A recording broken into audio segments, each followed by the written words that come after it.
business. All righty, welcome. I am Heather Pierce Campbell, the legal website warrior.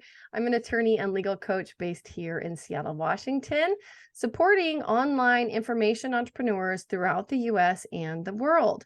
Welcome to another episode of Guts, Grit, and Great Business. I am so excited to bring you my friend Demir Bentley today. Welcome, Demir.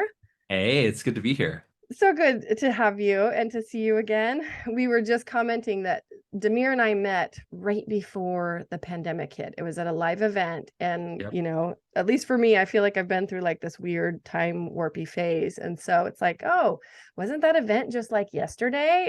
It was literally like weeks before COVID broke out. I mean, it It was was probably the last days. live event. It Yeah. was days. It was Yeah. February like 28th and 29th. And see, I came home to Seattle and we were ground zero for I COVID in caught the States. something. Like I came back and had the worst like flu, whatever that I've had in my life. Got tested multiple Ooh, times because I was like, it was definitely COVID. But I guess I was one of those people, like it wasn't didn't COVID or show it just up. didn't show up on the test or Yeah. whatever. But yeah, that was a squeaker. We got that one in right before the world shut down. It was right before because it was like March 3rd. I was pulling kids out of public school in Seattle. It was like literally just a few days later.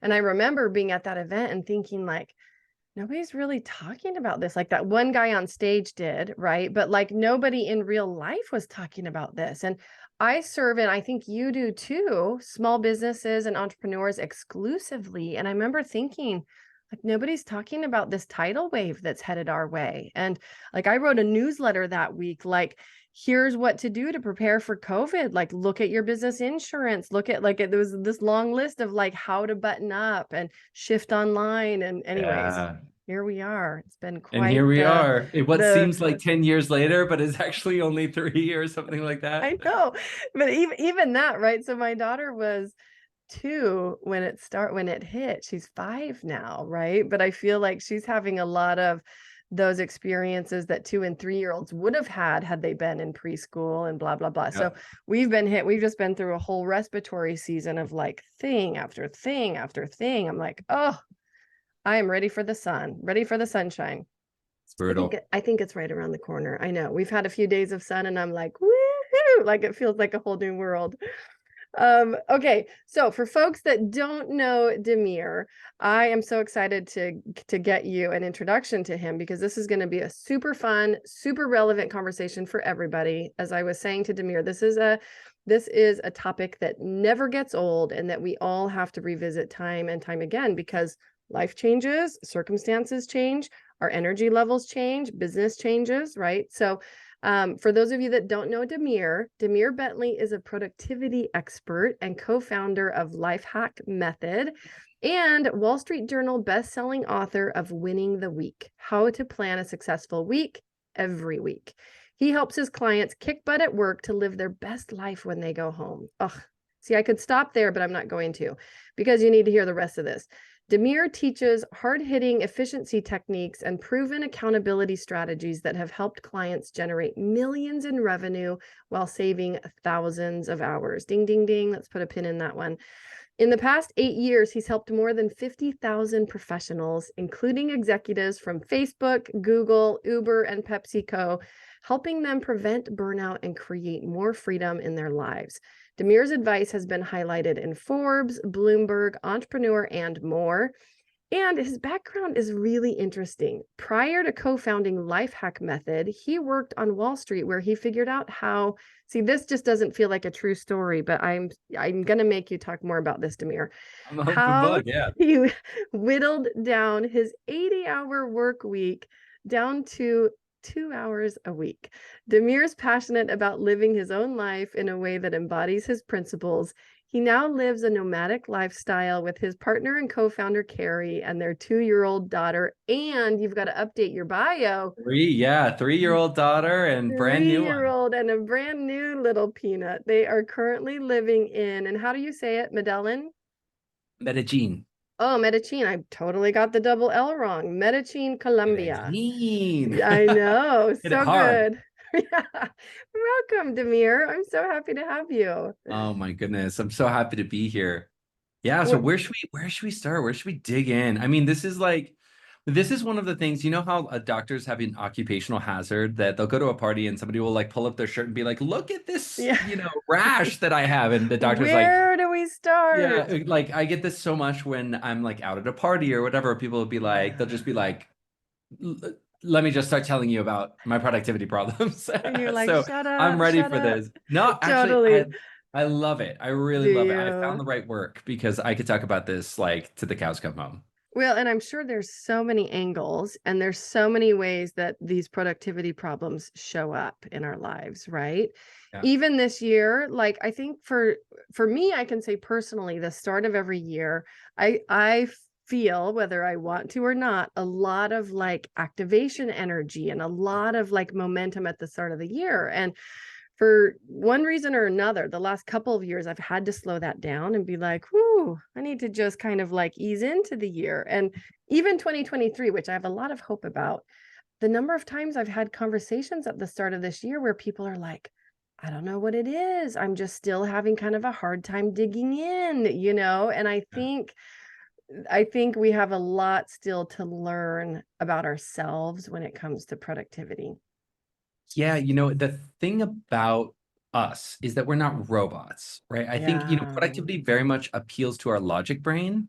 And so we, especially people who live over there in their logic brain, but even those of us who Mm. don't, like when we occupy those moments of our life where we're like, I'm gonna set a plan, then I'm gonna follow the plan. And if you a good place to start with your productivity is to concede that we are emotional creatures who have the capacity once in a while For logic. for logic, right? We have these brief windows of logical capacity, right? And Mhm. so a lot of, I think what differentiates our community and our methodology is enrolling people emotionally in what their plan is and what they're doing Mm, and making sure that they're playing a game where they see the payoffs coming quickly because mhm. nobody will really play a game for very long if they stop believing that they're gonna get Ugh, payoff from that it's game. such a good point. It's so funny because my sister sent me a thing. We talk daily, and she's like one of my best buds.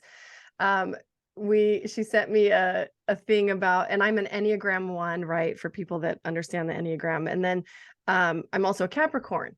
And I just laughed so hard because it was like basically what self-care looks like for an Enneagram 1. And it was like, make that checklist.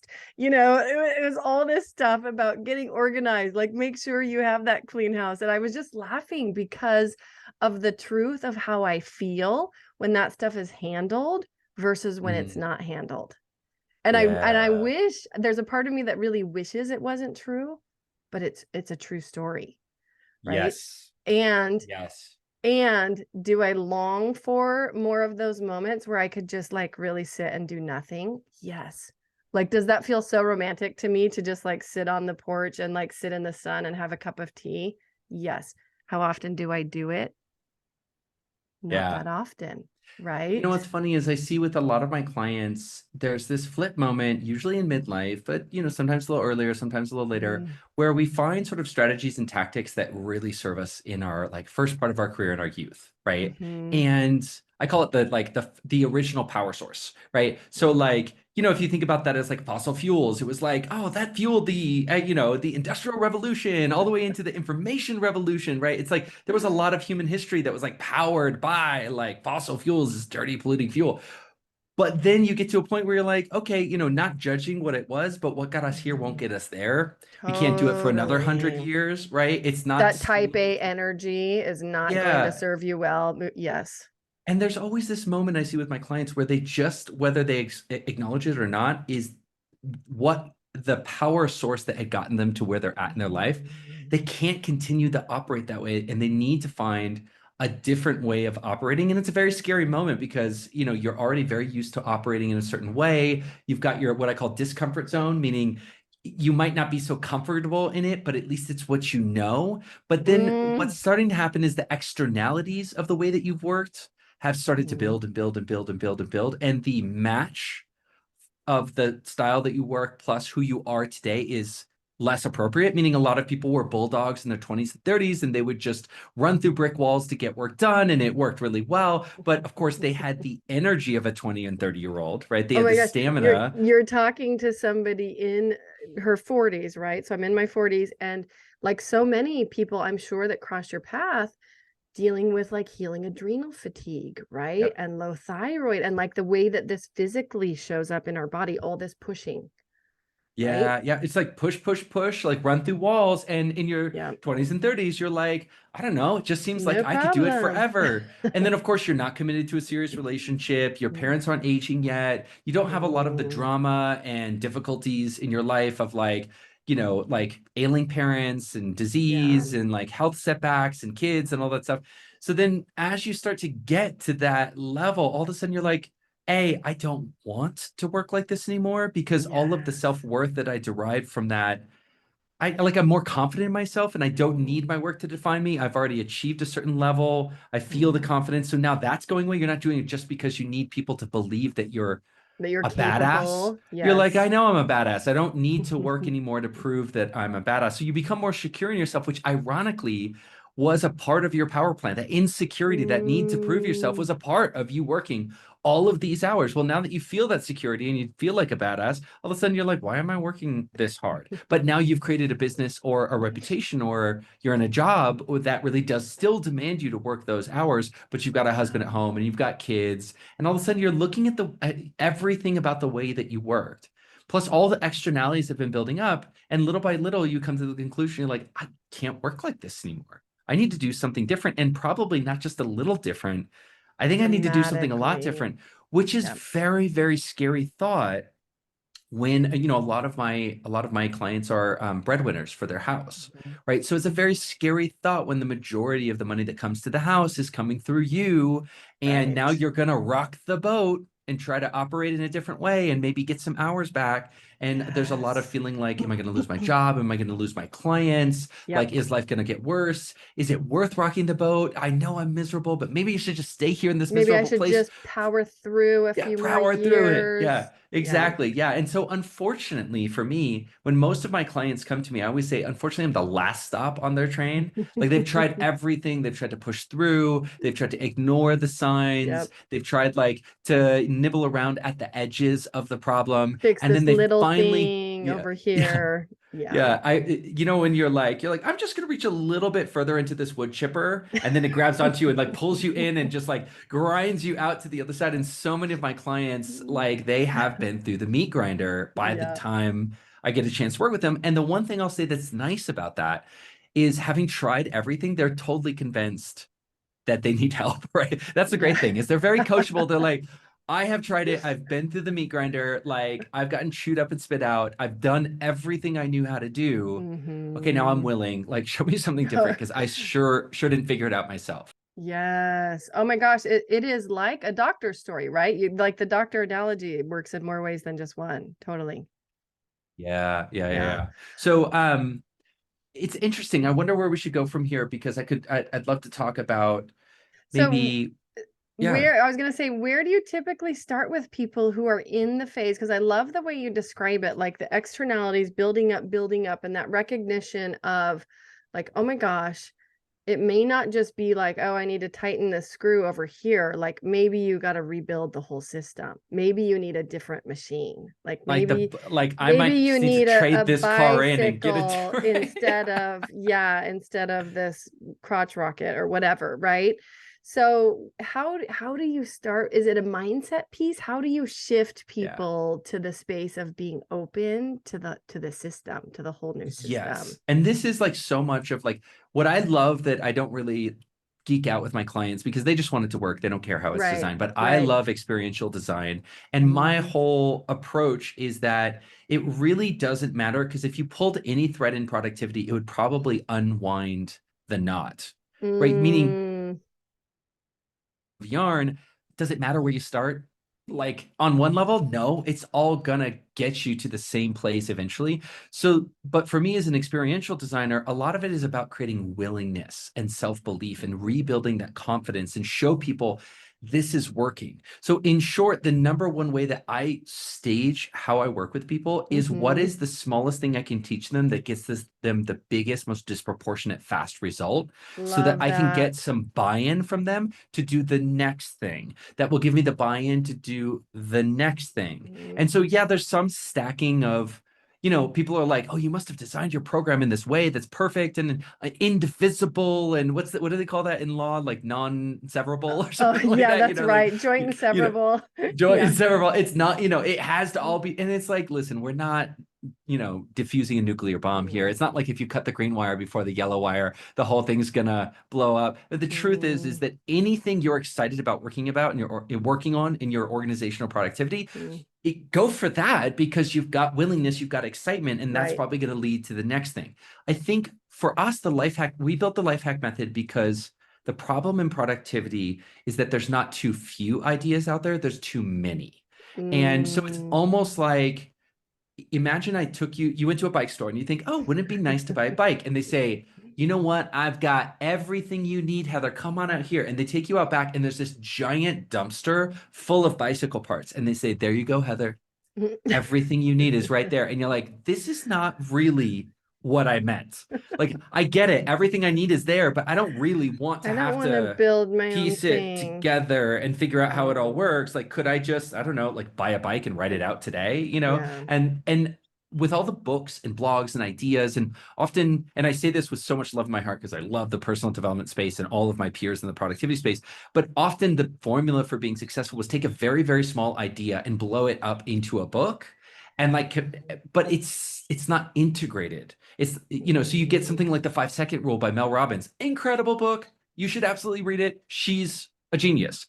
But then it's sort of like, but where do I use that in relation to my calendar? How do I run my day? Like, it almost feels like they're sort of all floating out there in this sort of amorphous blob. And it's your decision, like, to try to figure out how to put it together into an integrated system so that you can ride it like a bike. So when we created the life hack method, it very much was, how do you run your week from Monday morning to Sunday night? In graphic detail. Like, this is exactly how to do it. Is it the only way to do it?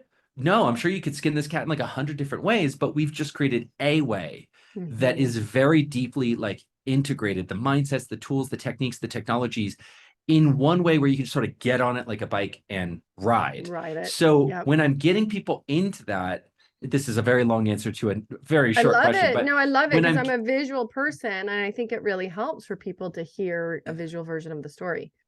So my entry point is always about, what's the smallest thing I can do to get somebody the biggest results so that they'll go, whoa, that really worked. And what that ends up being is showing people that what they thought they knew about planning their week is actually completely wrong.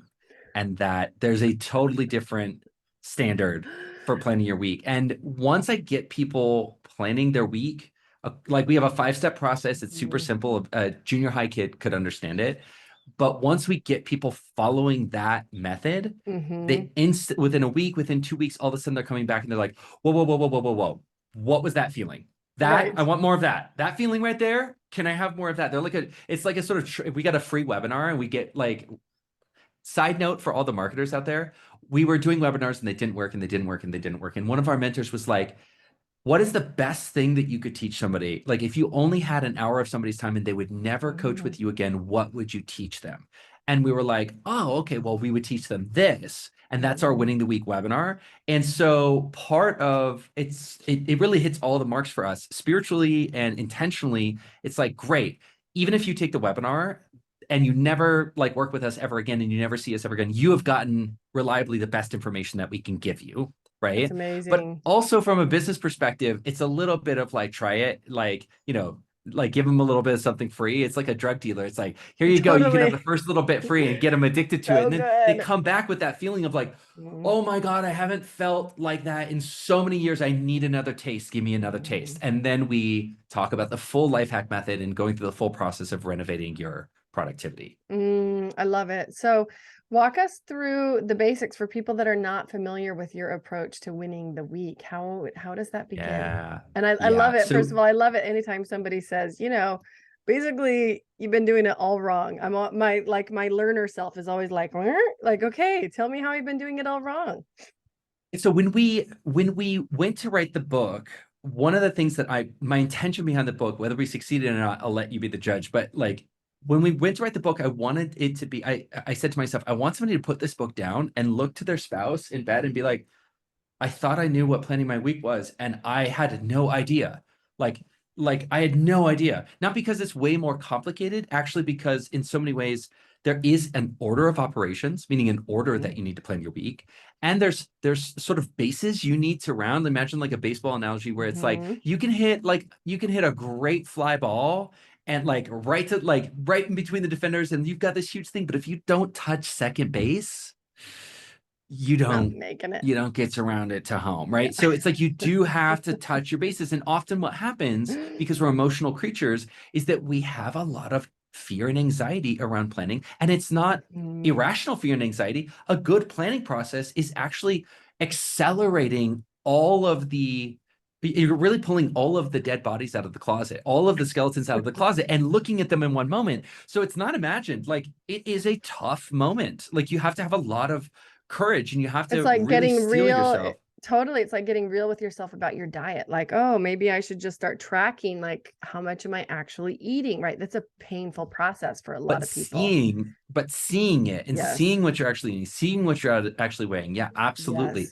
Like a lot of like you have to have courage to do that. Mhm. So this is the process that we take people through. It's a 4-step process. And of course it's in the book Winning the Week, which is still 99 cents on Amazon. So I Oh, mean, although we people, make no some money from it, like, excuses. No come on, like we try excuses. to make it a no-brainer, right? Yeah. We don't control the pricing for Audible. It is on Audible, but Mm, since we can't control the pricing, it's still like expensivo. So mm. apologies, but unfortunately, we can't change that.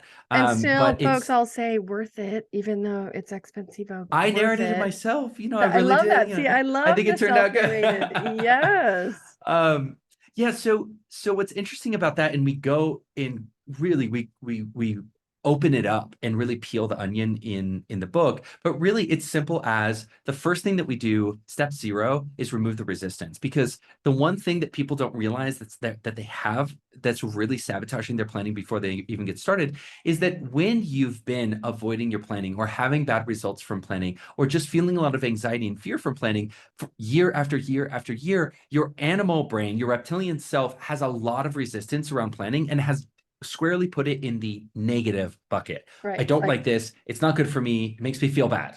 makes you Right. feel like you have to climb a mountain before you even start, right? Exactly. Mm, So one of the things that we talk about in the book is how we have a technique for removing the resistance where we mm, actually make the planning process a reward in and of itself. Carrie and I went to Paris. We tell this great story in the book about how we went to Paris and had the best pre-planning session of our life. And my wife was like, just offhandedly, like, God, if I could pre-plan like that every week, like, dude, I you're mean, I like, would love ding, to ding, pre-plan if we ding. could do it in Paris every week. And that really clued us in. So we actually every week go to a really fancy cafe here that's like Parisian vibes. We treat ourselves to a really fancy brunch. And so what that's doing is removing the resistance, meaning although that anxiety and fear is still there, it's greatly mitigated by the fact that we're Mm. really treating ourselves to a planning spa where we go in, we're at this cafe, we've got the amazing croissants and cappuccinos, and we're just like sitting there really luxuriating in this time. And it's a date for us. Like, Mm. feel free to call me a loser, but I'll tell you what, for a parent of 2, getting away even to pre-plan and go to brunch, that to me is like Oh, it's it's like heaven.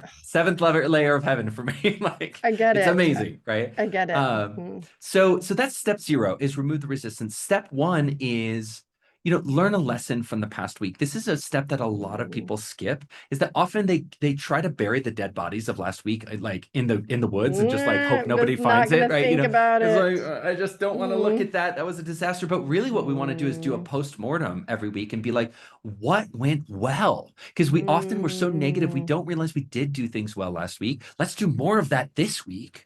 What didn't Mm. go so well? Great. What would we do differently to mitigate that in the coming week? And actually really extract the lessons of last week and bring them into this Mm. week. So that's step 1.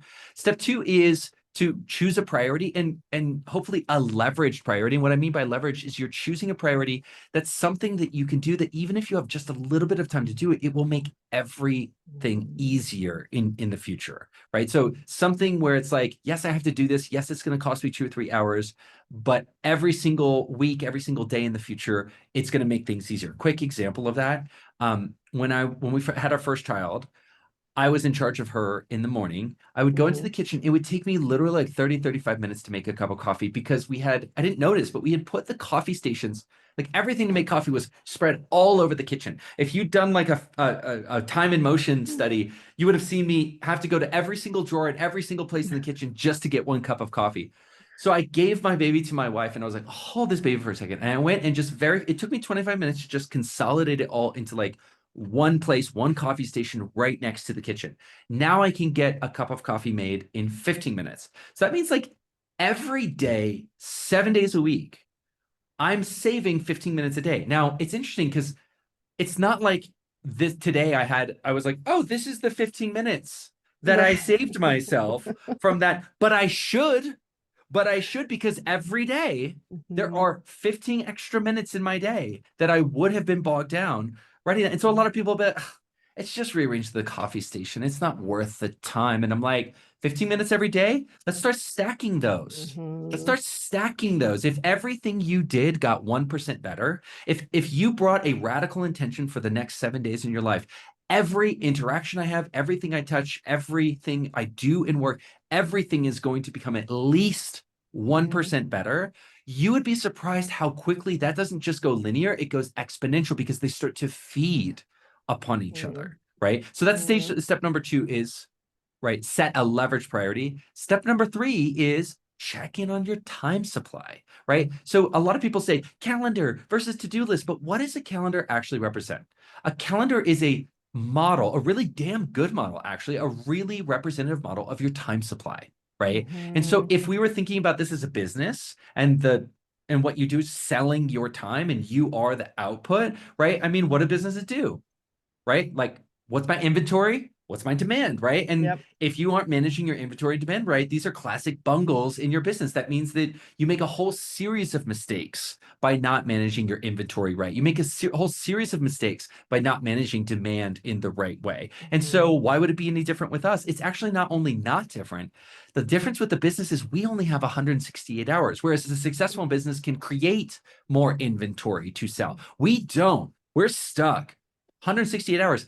Really, like, let me cut that down. Frankly, if you talk about your good hours, you really have 20 good hours in a week to do the real work with which you want to succeed in your life, right? So a lot of people are like, 60 hours. Oh, 160 hours. That doesn't sound bad. I'm like, okay, well, let's start thinking about your good hours. The hours where you can really produce, right? You've got like very like strikingly few of them. So when you can get 15 of those 15 minutes of those back, it's huge, right? Every day. I mean, and do that in 100 different ways in your life. All of a sudden, you're feeling a real sense of relief. So managing your time supply is about going to your calendar and scanning your calendar for the next 14 days and being like, is this accurate? Because so many people have things on their calendar that shouldn't be. There's things that should be on your calendar that aren't. There's ways to optimize your calendar that you really haven't optimized. There's things that are coming at you like, oh my God, my kid's volleyball game. I didn't even see it. I didn't remember that I had that. Like, right, these things that are like, they're there. It's not like you just haven't really got them into your consciousness. Like, oh my God, that's actually there. What do I have to do for that thing? Right. So that's step 3. Step 4 is we move over to your time demands as represented by your to-do list. So a lot of people like to-do list. What is your to-do list actually? It's a model of the demands on your time, right? It's a place where you can model out and manage everything that everybody else wants you to do and everything that you would like to do for yourself.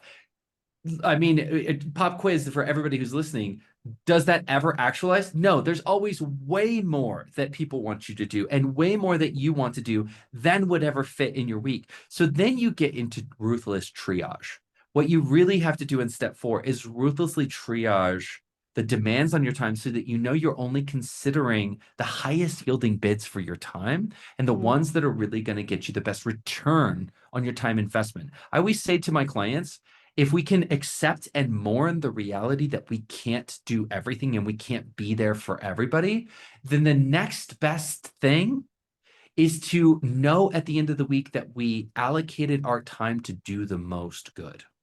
Right? Mm, Sort of like a triage mm, doctor. Like if you're a doctor on the front lines of a high casualty war, you're not going to be able to treat everybody. I'm sorry. And it mm, sucks. And you want to treat it. That's why you became a doctor, is to treat everybody. But once you get over the fact that you will not be able to treat everybody, and COVID is like right behind us. So a lot of people in the medical community know exactly what this felt like. They mm, had to face this recently, where you're like, I only have 4 ventilators and I really have 10 people who I would put on a ventilator. And now you're making that decision of, where can I do the most good with mhm, the resources that I have? And it sucks, but that's life. And the sooner you can get into that place and say, okay, it's not all going to get done. Because so many people approach their to-do list with the attitude of, how do I make it all happen? You've already lost. It's not all going to happen. What you really should do is approach with that much more sober attitude of, how I won't get this all done.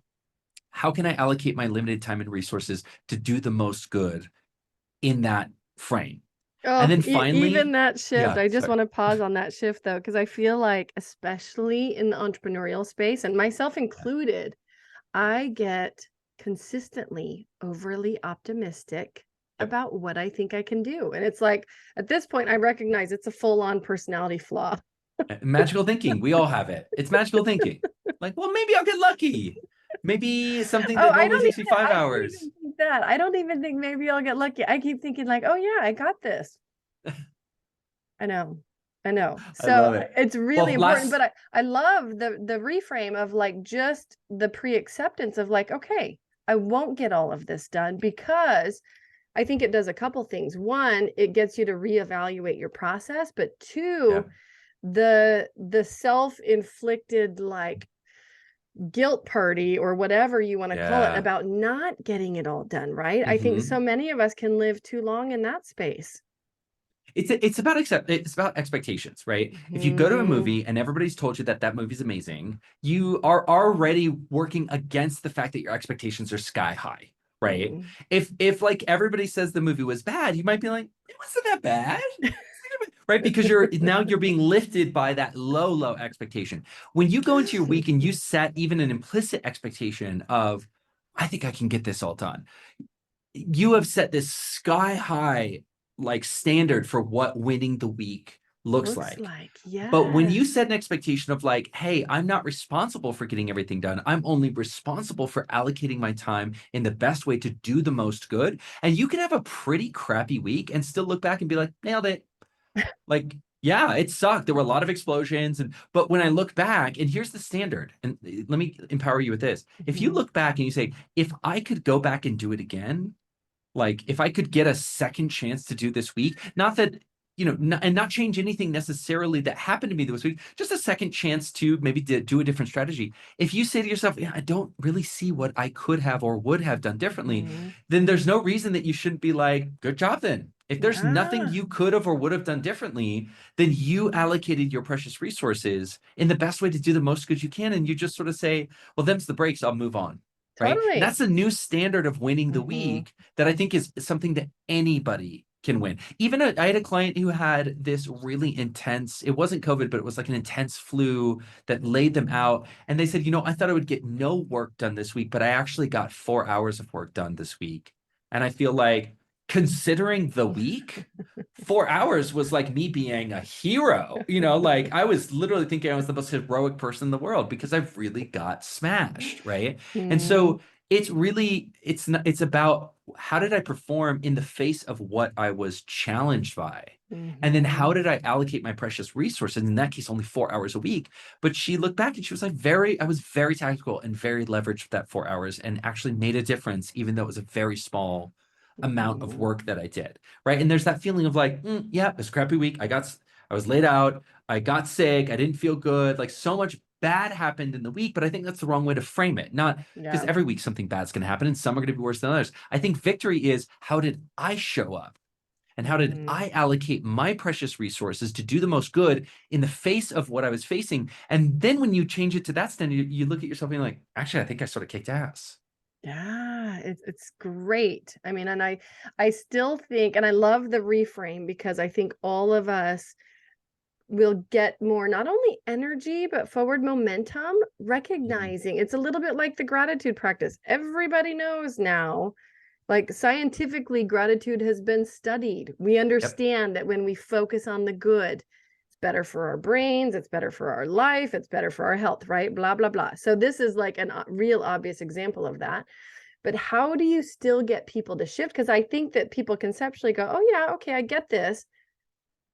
But where the rubber meets the road is how to actually set the Yeah. right priorities, right? So this is sort of what we do to a certain extent we have a free live training that's on our website. Mhm, I'll direct you guys to it later because it's completely free. And one of the things I wanted to do is I didn't just want to tell somebody how to plan their week. I wanted to mhm, try to leave them with a sense of I've got to do this now. If this is as good as it sounds like it is, I've got to do it now. And the good thing is you don't really have to do it much to see how effective it is. I've had mm, people come back to me and be like, I really stumbled bass backwards into your planning process. I really did not do everything right. And I still had a much better week the next week. Because planning is one of those things where you don't have to get it perfect. Like yeah, any planning is better than no planning. Right. yes. This is not something where it's binary, where you do it perfect and get the result, or you don't do it perfect and you don't. It's very like incremental, where like It's a anything you continuum. do Yeah. is so much better than doing nothing. So you can be really crappy in the beginning and still be like, oh my God, this is working. It's really working. Right. Mm, So it's almost like going to the gym. Like you don't have to be like Mr. or Mrs. Olympia to get a result in the gym. You just have to go to mm, the gym. You go to the gym, you start getting result, right? So mm, so that's one thing. And then in the book, I really tried to dial that up to like 1,000. In the book, I really wanted to explain my story. You talked about getting from mm, 80 hours to 2 hours. I really wanted to dive in and explain to people like how did I stumble upon this? What's my unique like perspective on it? And mm. then every chapter in the book, I really wanted to get people to occupy this place of course. What I love about TED Talks is this like what I call new common sense. You watch a TED Talk and you previously thought about something one way, and 15 minutes later you're like, I will never think about that again the Can't go same way back. again for the rest of my life. Yes. Like I am permanently Mhm. shifted now. And so at every stage in every chapter, I really wanted to take something somebody thought they knew and flip it Uh, and create a completely new common sense where they're like, even if I tried, I could never go back to thinking about this in the old right. way again. So that by the end of the book, people were like, great. Like I really want us and hammer this out. Like this is something I can slam the desk on. There really is nothing as leverage in your productivity as planning your week.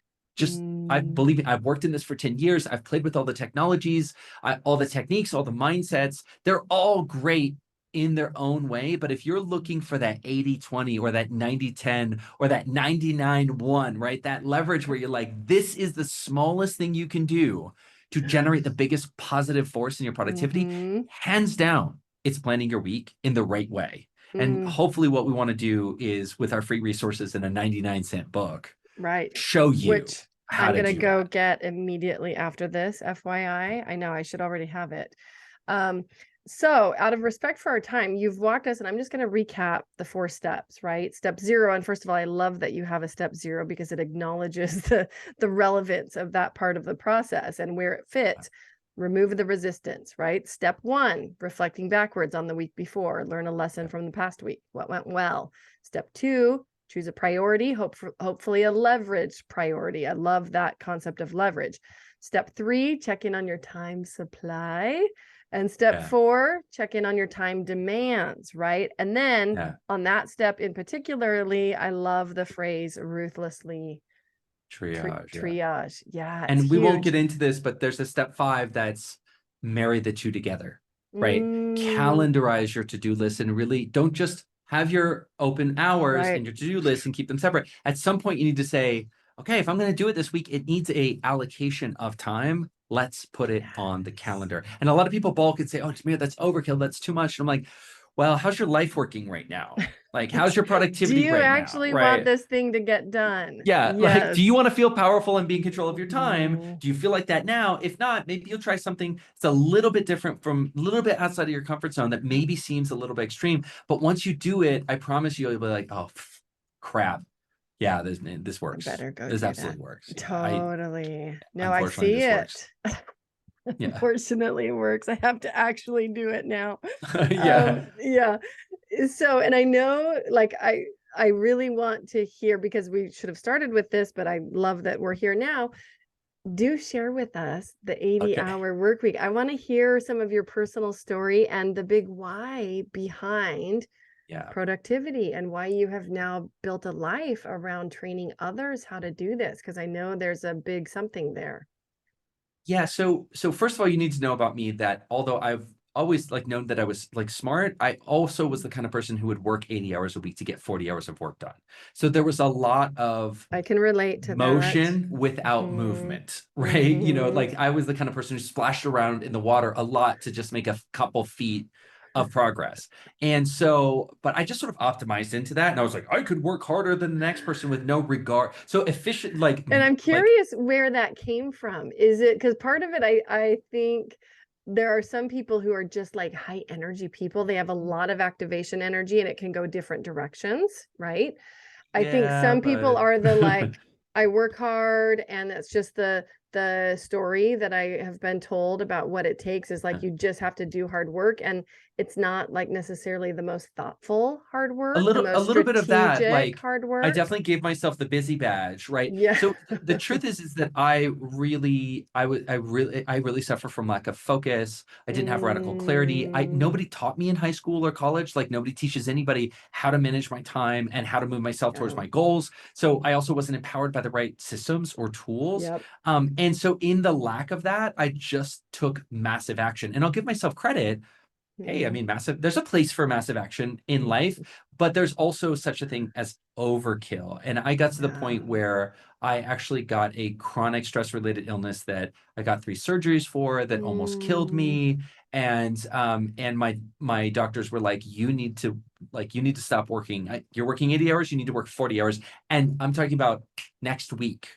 Like yeah. not a transition. Like you go into the Now, office next week, you need right to now. go right down to 40. So I went home and I remember, and I tell the full story in the book, but I remember just my going through this wash of like Mm, emotion, like denial. First, like, how could I ever do that? That's impossible. I'm working 80 hours a week. How can you just ask me to like cut my hours in half? This is crazy, right? So the first was like denial and anger, and then the second was just like, I just remember taking the long train ride home and just being so furious. I got so mad, not at them, but just I was like, I'm not gonna go down like this. Like, no, like I'm this like, is and I went not it. home. This is it. I'm like, I think for a while I was in that, well, this is the end of my career. But very quickly I was like, no way. Like, I'm gonna figure something out here. And I went home and I did what I call my very first real planning session. And the reason I say that Mm, is because I thought I was planning before by simply glancing at my calendar with like magical thinking and, glancing at my to-do list. And so I would sort of like try to like tap on these things and assume that I had done a planning. mhm, But what I really did, knowing that I had to get from 80 hours to 40, is I ruthlessly triaged. I mm. went into my calendar and started just cutting things out. Nope, can't go to that meeting, can't go to that meeting, can't go to that And meeting, what right? I'm curious, what industry were you in? Finance. Mm, I was in finance. mm, So for me, it was about the intensity and the intention to finally face up to these things that I'd been sort of I would whistle past the graveyard in my pre-planning, like whoop, whoop, whoop, whoop, whoop, and just like run out of the planning, just like not really embracing it. Like, let's look at this calendar. It'd be like, oh, that looks mm, fine, right? Or I not let's mhm. get into this to-do list and start making some hard decisions. No, just sort of like, oh, magical thinking, right? And Yeah. certainly I never married them together, right? And Mhm, I didn't even know what leverage meant at that point in my life, right? But mhm, when that next week, I got down to 40 hours. So first week was 80 to 40. And that became this, wait a minute.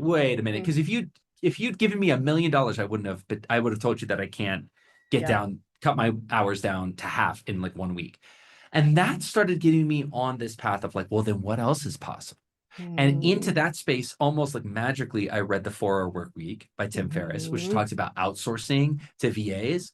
And within a month, I went down to 2 hours effectively by just outsourcing my whole job. I just wrote SOPs for everything I did. Because a lot of what I did was mechanistic. It was just same thing Mm. every month, making the sausage in the same way. I was like, I hired like three CFA certified people from India. And I was like, great, I'm making $250,000 a year. You're happy for me to pay you $25,000 a year. Mhm. And I hired three of them. So it's like, would I pay $75,000 a year out of my 250 Yeah. to to work 2 hours a week? Like, yeah, absolutely. So I made that trade and went down to working two. But what was interesting about that is not only was that not the end of my career, it's the beginning because I freed up so much free time that now I started doing interviews on Bloomberg, interviews on Fox Business News. Like I started going out and increasing the profile of the firm and becoming an MVP Mhm. for the firm. And I built a new data set that sold for multi-million dollars in the firm. And so started becoming a rock Mhm. star at the firm with all of that. So what's funny is looking back, the firm would have, like from a legal basis, like Oof. No, let a brick. They would have given birth to a yes. brick. Like, Like do not pass if go. oh, it would have, Yeah. I mean, 100% violated every policy known to man on that. And yet I still feel great about it because actually net they're up multi-millions of dollars because there was work that I did that I know they sold for tens of millions of dollars after that that that Oh was yeah. only possible because of the time I made available. So a lot of people are like, "Don't you feel like a bum for doing that?" I'm like, "No, actually, I feel like I gave them a gift. Like Oh, they made totally. so much money off of me in that. It just also happened that I got my life back. Right now, Mhm. since then, I've gone on and become the productivity guy. I have my own company, and so now my new philosophy is 4 good hours, and it's derived from the principle that I asked myself, and I won't get too deep into this, but Carrie and I basically we filled up our coffers for retirement. So our retirement Mhm. coffers are full, and we could retire at any point starting 3 years ago. And so that got me to a point of saying, okay, I don't have to work anymore. So if I had $1 billion, how much would I want to work? And the answer for me Mhm. was 4 good hours. To me, if I could go and apply myself to something I care about, that's challenging and fun for 3 to 4 hours a day, even if I had Mhm. $1 billion and had no reason to work whatsoever, I would still want to work 3 to 4 hours a day. So that's what I work. I work Yeah. 3 to 4 hours a day, and we've got a seven Mhm. figure business going on eight very soon. And it's great. And now we're going to start homeschooling our kids. And one of my next vision for myself is to be an 8 figure entrepreneur who homeschools their kids to show Right. people, You can hey, do write your it. own ticket, whatever you want to do. Yeah. Right. Yeah. Well, and I mean, based on, I'll just reflect, which I've reflected on before, based on the fact that our education systems generally around the world were based on the industrial era, right? They Yeah. no longer serve so many of our children and so many of us. And so why not make a But now different choice? people should know that my mom's a school teacher, so I have so much My like care sister, and I love for know. school teachers and like what they do and who they are, and I love them so much. Oh, me But too. the My kids are model, in public school, but yeah, still I recognize the failures of the model, the and model, they're the people are amazing, but that's right. the model I would say is even failing them, right? Like they That's right. deserve It's better in terms of the all the model, right? participants are sacrificing in order to Yeah, participate in a yeah. system that is not working for everybody. We're going to do a lot better in the coming decades. I'm sure of it. But for now, I'm sort of like, okay, making our own decision. Plus, Mhm. it just seems cool. It just seems cool to be like, because so many entrepreneurs, the story is to be a 7 and 8 figure entrepreneur, you need to sacrifice your family life and you can't spend that time with your kids and you couldn't do things like homeschool your kids. And so, what I love about that story that really tickles me is like, I would love to just put a sledgehammer through that and just be Right. like, I don't know, there's this one guy who's doing it. Like, I know, look over here, folks. Yeah, totally. It's so great. Well, oh my gosh, Demir, there's so, I mean, I feel like I'm just gonna say it. We need like a part two or three or four of this conversation, I'm right? happy Like to do it. we got the tip of the iceberg and it's awesome. And I hope if you're listening, you are sprinting to get that 99-cent book or the real version. If you're like I tend to be, it's not great for the environment, but I really love a paper book and writing notes and Yeah. revisiting like the really important stuff because you can create like your own Cliff Notes version right in the book.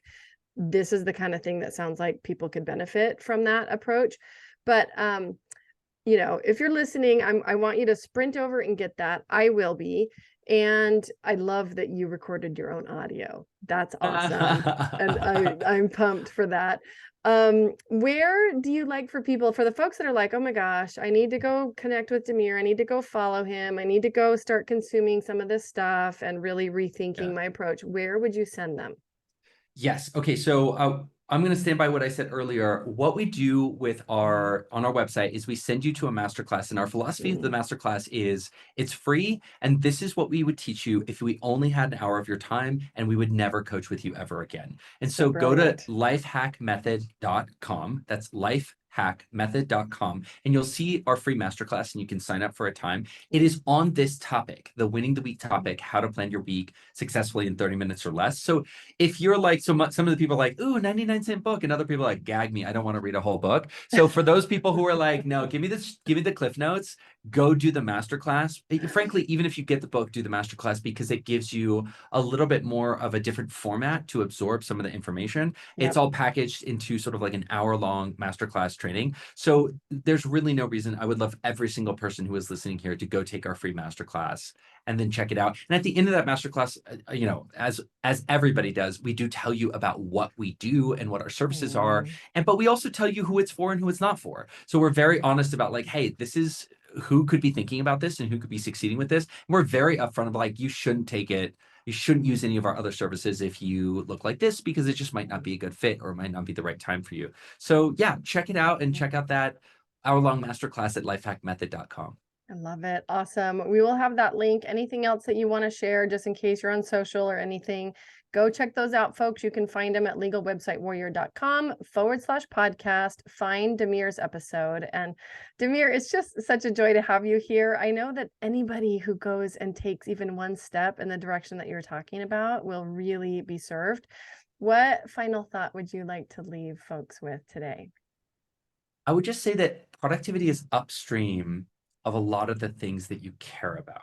So I get this a lot where people say, well, productivity isn't more important than my relationship with my kids. I could not agree more. 100%. Your relationship with your kids is so much more important than your productivity. But if you're not getting stuff done at work, and you're coming home with a cloud over yourself, where you've got that stress and anxiety of not performing the way that you need to at work, or you can't make the money that you need to, or your business isn't succeeding the way that it needs to, try to have a great relationship with your kids with that hanging over your head. So I think about productivity as sort of like it's that power plant upstream that could pollute the downstream Mhm. river and create a lot of damage. So the cool thing is the opposite is then also true, is if you can Mhm. enhance your productivity, if you can be more organized, more productive, you really create a lot of downstream results in your life you never could have imagined, like caring for yourself better, having an opportunity to sit on the couch and just listen to a record because you have the time to do it, being Right. able to be with people you love and sponsor the relationship. So I'm not here to tell you productivity is cool. It's not, right? It's boring as bricks, but what it It's can cool when create you talk is about really it, exciting. Demir. Yes. Yeah. Well, I think of it as like a hose that's pinched off or something, it's got somebody's foot kind of standing on it versus like opening it up to full flow, right? Yeah. And yeah, it's huge. So I'm so grateful for you. I thank you for coming on here today and sharing your wisdom and your experience. And I know people are going to be following up on this episode, myself included. So I look forward to being in touch again very soon. Awesome. Thank you so much. Bye, everyone.